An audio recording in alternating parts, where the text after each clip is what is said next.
I never thought Japanese comics and cartoons could destroy my marriage, but here I am, sitting in the wreckage of what used to be my life, telling strangers on the internet about how it all fell apart because my husband loved anime more than me. Welcome to Subtle Deception Stories, where people like me pour out the confessions they never thought they'd make. Maybe by telling you this, I'll finally understand how we went from being in love to being two strangers living under the same roof. We met in Portland 4 years ago, and I swear at the beginning I thought I'd hit the jackpot. Ethan was sweet, attentive, funny in this awkward way that made me feel safe. He worked in IT, loved music, and yes, he liked anime. But back then it was cute. He'd bring over DVDs of Studio Ghibli films, and we'd watch them with takeout spread across my tiny apartment floor. I didn't grow up with Japanese cartoons. I barely knew what a manga was. But I loved how his face lit up when he talked about it. And I figured everyone needs hobbies. It wasn't until we got married last spring that I realized hobbies can turn into obsessions, and obsessions can turn into weapons that slowly cut two people apart. The first few months of marriage felt like a dream. We moved into a little craftsman house near Hawthorne, fixed it up together, laughed about how broke we were after the wedding.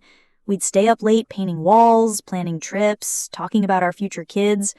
And then, almost without noticing, his laptop started replacing me.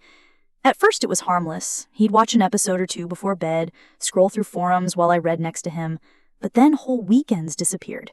He started pulling all-nighters to catch up on seasons I'd never heard of, binging entire manga series in a day. I'd wake up at 2 a.m. and find him still glued to the screen, headphones on, face lit by the glow of some fight scene I didn't understand. I told myself it was just stress, a phase, something that would pass once we settled into marriage. I wanted to believe that. But deep down, I felt something shifting, a distance forming between us that I didn't know how to close. I tried to join him at first. I asked him to recommend shows, sat through marathons of bright-eyed characters shouting about friendship and destiny. But the more I tried, the more I realized this wasn't about anime at all. It was about escape. He wasn't watching with me. He was disappearing into a world where I didn't exist. I remember the first fight we had about it. It was a Saturday morning and I'd made breakfast. Eggs, pancakes, coffee, the works. He didn't come down. I went upstairs, found him in bed with his laptop, earbuds in, eyes wide with that glazed look he got when he was somewhere else entirely. I touched his shoulder and he jumped like I scared him. "I've been calling you," I said. He just mumbled something about one more episode. Breakfast went cold. That became the pattern. Me trying to pull him back, him slipping further away. It wasn't just the anime. It was the conventions, the cosplay meetups, the online friends he spent hours talking to.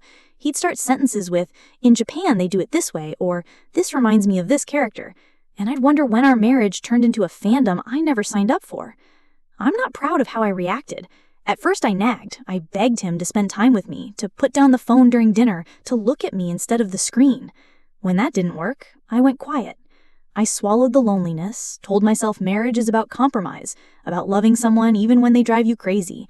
I tried to remember the Ethan I fell in love with, the one who used to surprise me with coffee at work, who once drove 3 hours just to see me for lunch when we were dating long distance.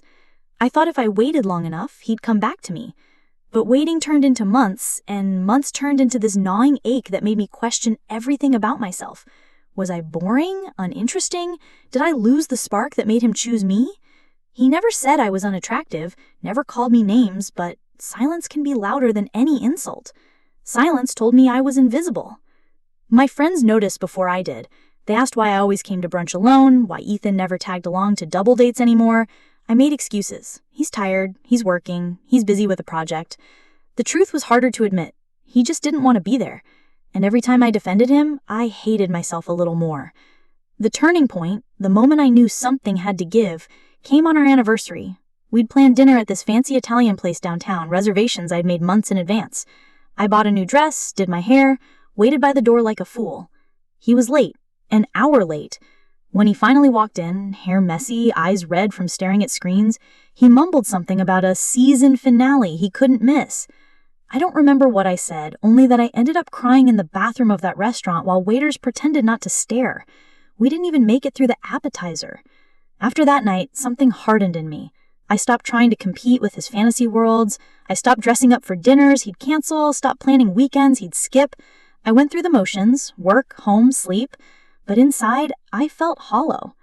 That's when Michael came into the picture. He worked in the same office as me, just a cubicle over. He wasn't particularly handsome, not the type I usually noticed, but he listened, really listened. When I talked about my marriage, he didn't tell me to just leave or get over it. He asked questions, remembered details, checked in on me without judgment. It started innocent, coffee breaks, shared lunches, venting about our jobs. But loneliness is a dangerous thing. It makes you crave warmth wherever you can find it. And Michael was warm in a way that Ethan hadn't been in a long time. The first time he brushed my hand, I should have pulled away. Instead, I let it linger. I told myself it was harmless, that I'd never crossed the line. But lines blur when you're starving for attention. Every night I went home to Ethan in his headphones, and every morning I woke up thinking about Michael's smile. I hated myself for it. I prayed for the strength to fix my marriage, to be patient, to not make a mistake I couldn't undo. But patience feels like drowning when you're the only one fighting to stay afloat. By the time Ethan noticed I'd stopped nagging him, it was already too late. I used to think cheating was something other people did, the kind of betrayal you only read about in forums or whispered gossip at brunch. I never imagined I'd be the one sneaking around, deleting messages, building excuses in my head to justify what I was doing. But loneliness changes your definition of right and wrong. It convinces you survival matters more than morality.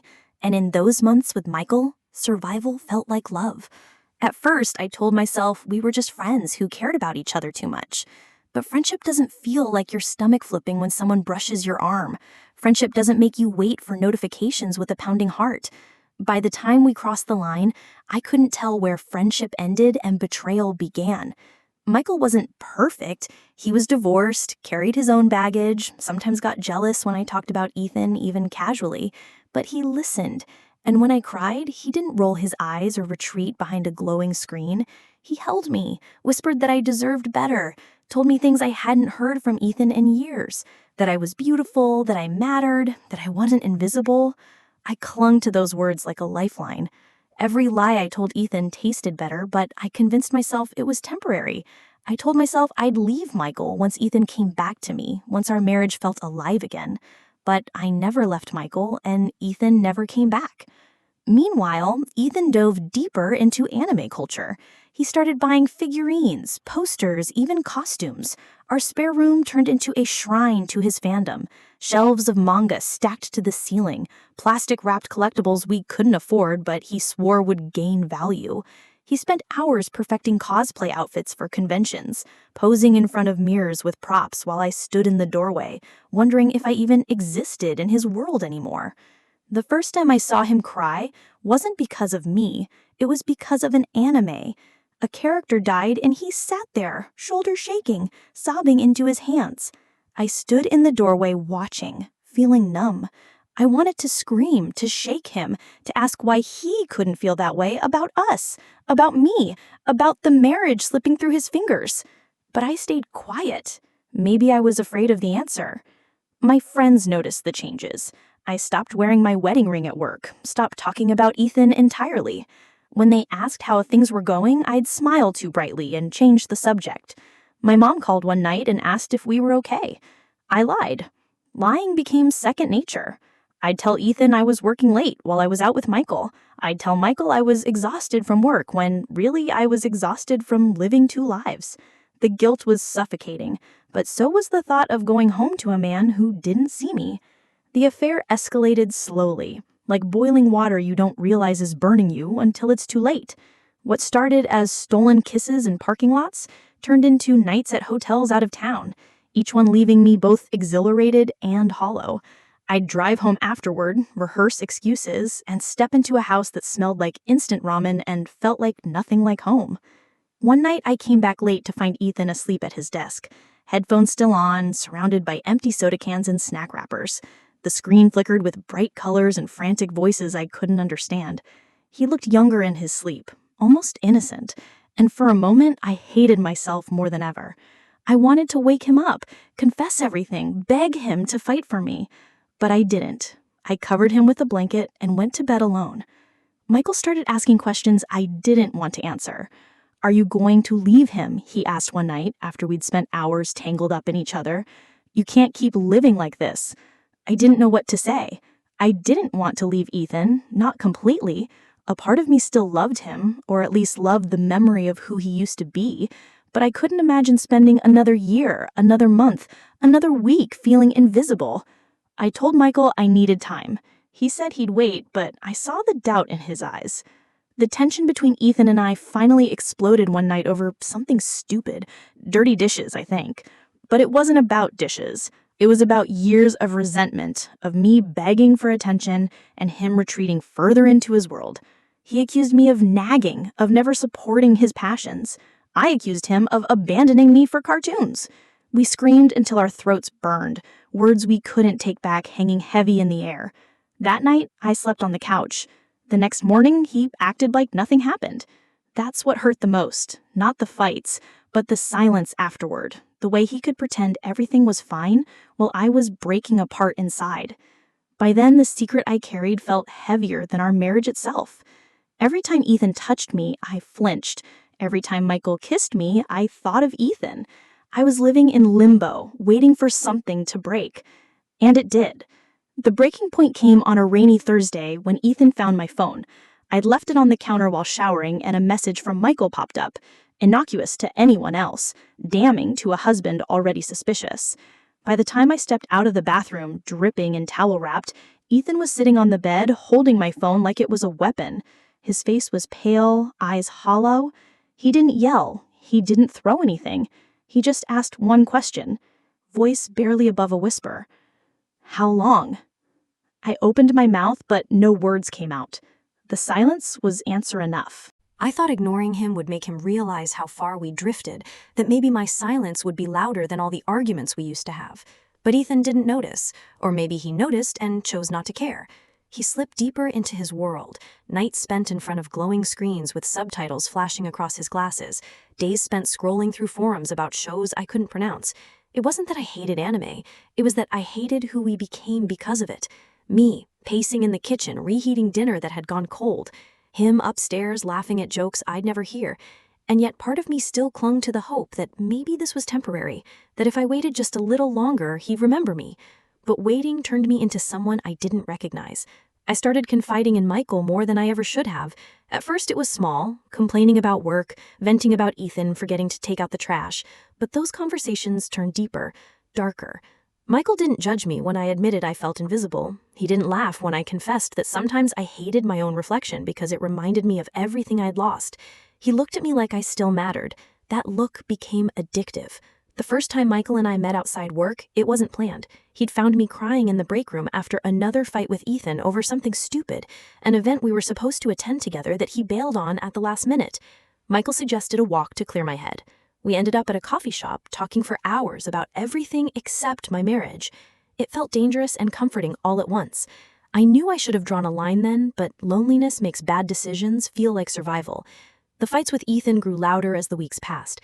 It wasn't just about anime anymore, it was about bills left unpaid, chores undone, promises broken. I'd beg him to come to bed, to just look at me for once without the distraction of his phone or tablet. He'd promise to change, then stay up until dawn watching another series. Sometimes he'd fall asleep on the couch clutching his laptop like it was me. I tried everything. I dressed up, planned date nights, cooked his favorite meals. When that failed, I tried joining him again, forcing myself to sit through shows I didn't understand, laughing when he laughed just to feel included. But no matter how hard I tried, there was always a wall between us, the wall of glowing pixels that seemed more alive to him than I ever could be. My family started asking questions. My mom wondered why Ethan never came to Sunday dinners anymore. My sister joked about me being a single wife, a comment that stung more than she realized. I didn't tell them the truth because I didn't want them to see how badly I was failing. Marriage is supposed to be sacred, something worth fighting for. But how do you fight a ghost? How do you compete with characters who never age, never argue, never disappoint? The worst part was knowing Ethan wasn't a bad person. He wasn't abusive, he wasn't cruel, he was just gone into a world I couldn't follow. And when I tried to pull him back, he'd look at me with this frustration, like I was dragging him out of the only place he felt happy. One night, after another argument about nothing and everything, I left the house without a plan. I drove aimlessly through Portland's rainy streets until I ended up outside Michael's apartment. I sat in the car for 10 minutes, heart pounding, telling myself to go home, but I didn't. He opened the door like he'd been expecting me. He didn't ask questions. He just let me cry into his shoulder until the shaking stopped. That night, nothing happened, but something shifted. I crossed a line in my heart long before I crossed it physically. After that, it became harder to pretend. Michael and I started texting constantly, little jokes that turned into late-night confessions. He remembered things Ethan forgot. My favorite coffee order, the way I hated thunderstorms, the date of our anniversary that Ethan missed without apology. I hated that I craved his attention, but craving it didn't make it any less real. Ethan noticed I was distracted, but he assumed it was about him spending too much time online, which he promised again to change.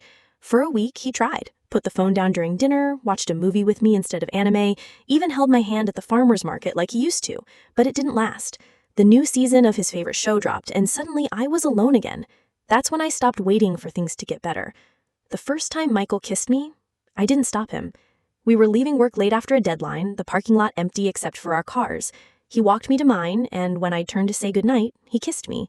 It was soft, tentative, like he was waiting for me to pull away. I didn't. The guilt hit me immediately, a crushing wave that left me breathless on the drive home. Ethan was asleep on the couch, with an empty ramen cup on the coffee table, his laptop still glowing faint blue. I stood there for a long time, staring at him, wondering how we got here. I told myself it was just a kiss, that I could stop, that I'd confess everything and fix my marriage before it went too far. But secrets have a way of growing. The next time I saw Michael, the kiss turned into more, and then more again. Each time I told myself it was the last, each time I believed my own lie a little less. I started living two lives, the wife who smiled at neighbors, and the woman who counted the hours until she could see someone else. I don't know when exactly love turned into resentment, or resentment turned into betrayal. Maybe it was gradual, 1,000 tiny moments that built into an avalanche. All I know is that by the time Ethan realized how far gone I was, there was no way back. His voice cracked when he asked that question, and it broke me in a way screaming never could. How long? Just 2 words, but they carried every ounce of pain I had spent months pretending didn't exist. My throat tightened, my mind racing through excuses, lies, half-truths that might soften the blow. But nothing I could say would erase the reality I had betrayed him. I wrapped the towel tighter around myself, water dripping onto the hardwood floor, and whispered, "A few months." He flinched like I'd hit him. For a moment, he didn't speak, just stared at me with eyes that looked both shattered and empty. Then, quietly, "Was it worth it?" I didn't know how to answer. Worth it compared to what? Compared to years of feeling invisible? Compared to nights alone while he laughed at glowing screens? My silence was louder than any answer. He dropped the phone on the bed and walked out. No yelling, no slamming doors, just the sound of his footsteps fading down the hall. I stood there, dripping, heart pounding, knowing I'd just detonated a bomb we couldn't defuse. He didn't come home that night, or the next. He crashed at a friend's place, he said later, though at the time, I didn't even get that courtesy. No text, no call, just absence. The house felt unbearably quiet without his constant background noise, and for the first time in months, I realized how much I missed even the sound of anime in the next room. I cried until my eyes swelled shut. Not for Michael, not even for Ethan specifically, but for the version of us we'd lost, the life we were supposed to have. When Ethan finally came back, he didn't look like my husband. He looked like someone hollowed out, someone who had aged 10 years in a week. His hair was unwashed, dark circles carved under his eyes, and shoulders slumped as if carrying a weight too heavy to set down. He didn't yell. He didn't throw accusations. He just sat at the kitchen table, hands clasped, and asked, "Why?" I wanted to scream that it wasn't about Michael, that it was about us, about the way I begged for his attention and got silence in return. I wanted to tell him I felt invisible for so long that being seen by anyone else felt like oxygen. But when I opened my mouth, the words came out small and pathetic. I was lonely. He laughed, a short, bitter sound that had nothing to do with humor. "Lonely," he repeated, like he was tasting the word for the first time. "You were lonely, so you cheated." The way he said it made me feel smaller than I already was. "You think I wasn't lonely too?" His voice cracked, again, and that broke me more than any anger could have. I lost myself in anime because it was easier than losing myself in you. Do you know how it feels to realize you can't make the person you love happy no matter what you do? I didn't know what to say, because part of me knew he was right. We'd both been drowning, just in different oceans. I looked at him, desperate, tears blurring my vision. I tried, Ethan. I tried to reach you. I begged you to come back to me, and you didn't. I needed someone. So you found someone else? He whispered. The quiet was worse than shouting. He stood up, pacing the kitchen like a caged animal. Do you love him? The question sliced through me. Did I? No. Not like that. Not like the way I love Ethan. But love wasn't the point. Need was. No, I said quickly. It wasn't about that. It was... About what? Feeling wanted? Feeling alive? His voice rose finally, sharp and raw. Do you have any idea what you've done? You didn't just cheat on me, you burned everything we built. He punched the wall, not at me, but close enough to make me flinch. The sound echoed, drywall cracking under his fist. He sank to the floor, shoulders shaking, and for the first time since this nightmare began, I saw him cry for us. Not for anime, not for a character on a screen, for us. I knelt beside him, reaching for his hand. He pulled away. Don't, he said hoarsely. Don't touch me. That night we slept in separate rooms, a silence thicker than any argument hanging between us. Days turned into weeks. We tried counseling once, but he barely spoke, and I couldn't find the words to explain why I'd done what I did without sounding like I was blaming him. I wasn't. Or maybe I was, but only partly. The truth was messy. I cheated because I was lonely. But I was lonely because he was gone, and he was gone because I made him feel like he could never be enough. A vicious loop neither of us knew how to escape. Michael kept calling, texting, begging me to leave Ethan. I ignored him. The affair ended the night Ethan found out. Not because I chose to end it, but because shame did. I couldn't look at Michael without seeing the wreckage of my marriage reflected in his eyes. He became a reminder of everything I'd destroyed. Ethan moved into the guest room. We stopped eating dinner together. The house we once filled with laughter became a museum of what we used to be. Quiet halls, separate lives, ghosts of anniversaries and promises hanging in every corner. Sometimes I'd hear him at night laughing softly at something on his laptop, and the sound would tear me in half. Part of me hated him for retreating into that world even now. Part of me envied him for having somewhere to hide. One rainy evening, weeks after the confrontation, he finally spoke. We were sitting at opposite ends of the couch, the TV off, silence heavy between us. Do you want a divorce? He asked, voice flat. My heart dropped. I wanted to scream no, beg him to stay, promise to fix everything. But the truth sat heavy in my chest. I don't know. I don't want to lose you, but I don't know how to fix this. He stared at me for a long time, then looked away. Neither do I. I wish I could tell you we worked it out, that we found our way back to each other, that love was enough to fix what anime and loneliness and betrayal had broken. But some stories don't end in forgiveness. Some end in quiet goodbyes you never really say out loud. The night Ethan found the messages, everything shattered. The silence between us was louder than any screaming could have been. For days, we circled each other like strangers in our own home, him retreating into deeper silence, me drowning in guilt I didn't know how to confess. When we finally talked, it wasn't the fight I expected. He didn't throw accusations or yell.